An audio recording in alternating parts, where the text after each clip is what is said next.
Assalamualaikum warahmatullahi wabarakatuh. Kami dari kelompok 10 akan membahas mata kuliah penelitian kuantitatif yang anggota kami terdiri dari saya sendiri, Amiruddin. Yang kedua yaitu ada Tasya Nur Ania. Yang ketiga ada Abdul Razak Khairon yang akan membahas, kelompok kami akan membahas tentang penarikan kesimpulan. Setelah data terkumpul, diolah dan dianalisis, tahapan berikutnya adalah menarik kesimpulan dari data tersebut. Kesimpulan dalam penelitian bukanlah merupakan karangan atau diambil dari pembicaraan lain, melainkan hasil proses penelitian yang telah dilakukan dengan berbagai tahapan. Penarikan kesimpulan harus berdasarkan data-data yang diperoleh dalam penelitian.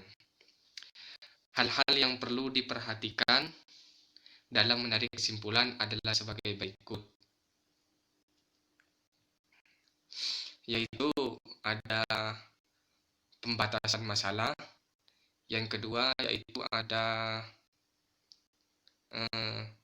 perumusan masalah, yang ketiga yaitu hipotesis penelitian, yang keempat yaitu ada tujuan penelitian, yang kelima yaitu tentang kesimpulan itu. Bismillahirrahmanirrahim. Assalamualaikum warahmatullahi wabarakatuh. Saya Abdul Razak Khairon mau menjelaskan tentang kelanjutan presentasi ini. Yang pertama tentang pembatasan. Pembatasan yaitu ada 3: hubungan antara latar belakang sosial orang tua dengan prestasi belajar bahasa Inggris. Yang kedua, hubungan antara motivasi berprestasi dengan prestasi belajar bahasa Inggris. Yang ketiga, hubungan antara latar belakang sosial orang tua dan motivasi berprestasi siswa secara bersama-sama dengan prestasi belajar siswa dalam pelajaran bahasa Inggris. Yang selanjutnya tentang perumusan masalah. Perumusan masalah ada 3 contoh. Yang pertama, apakah terdapat hubungan antara latar belakang sosial orang tua dengan prestasi belajar bahasa Inggris? Yang kedua, apakah terdapat hubungan antara motivasi berprestasi dengan prestasi belajar bahasa Inggris? Yang ketiga, apakah terdapat hubungan antara latar belakang sosial orang tua dan motivasi berprestasi secara bersama-sama dengan prestasi belajar bahasa Inggris? Sekian dari saya.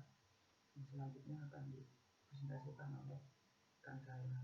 Selanjutnya, saya Tasya Nur Ainia akan melanjutkan presentasi poin yang ketiga mengenai hipotesis. Hipotesis adalah sebuah jawaban sementara atau dugaan sementara dari rumusan masalah yang kita buat tadi.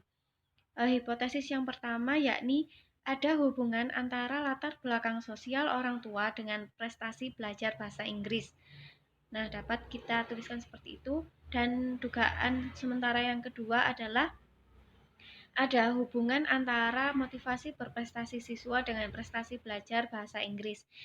Hipotesis yang terakhir yang ketiga yakni ada hubungan antara latar belakang sosial orang tua dan motivasi berprestasi secara bersama-sama dengan prestasi belajar siswa dalam pelajaran bahasa Inggris.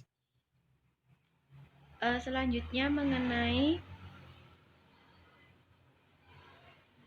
tujuan penelitian.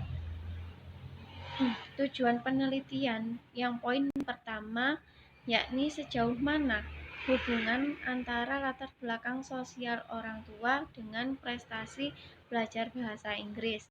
Yang kedua, sejauh mana hubungan antara motivasi berprestasi siswa dan prestasi belajar bahasa Inggris. Yang ketiga, sejauh mana hubungan antara latar belakang sosial orang tua dan motivasi berprestasi siswa secara bersama-sama dengan prestasi belajar bahasa Inggris. Jika rumusan masalah kita ada 3 poin, maka tujuan penelitian yang kita buat pun ada 3 poin. Selanjutnya kesimpulan. Kesimpulan juga tergantung dari perumusan masalah yang kita buat. Jika perumusan masalah tadi 3 poin, maka kesimpulan tersebut juga harus ada 3 poin yang bisa menjawab dari perumusan masalah tersebut. Kesimpulan yang pertama yakni ada hubungan positif antara latar belakang sosial orang tua dengan prestasi belajar bahasa Inggris. Artinya semakin tinggi latar belakang sosial orang tua, semakin tinggi pula prestasi belajar bahasa Inggris siswa. Jadi kesimpulan yang pertama itu latar belakang sosial orang tua sangat berpengaruh pada prestasi belajar bahasa Inggris siswa. Yang kedua, ada hubungan positif antara motivasi berprestasi dan prestasi belajar bahasa Inggris siswa. Artinya semakin tinggi motivasi berprestasi, semakin tinggi pula prestasi belajar bahasa Inggris siswa.